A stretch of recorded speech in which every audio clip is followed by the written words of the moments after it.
ደስተኞች ናቸው።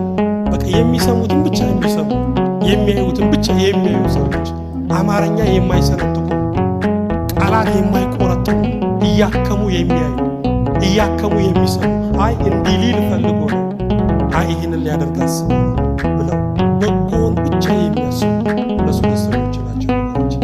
ቅንነት ማለት እኮ ሰው ያጎደለውን ሳይሆን እግዚአብሔር የሞላውን ማየት ቅንነት ይባላል ወገኖቼ። ካለበለዚያ ለቀረበን ሰው ሁሉ እንደማቅ የምንኮሰኮስ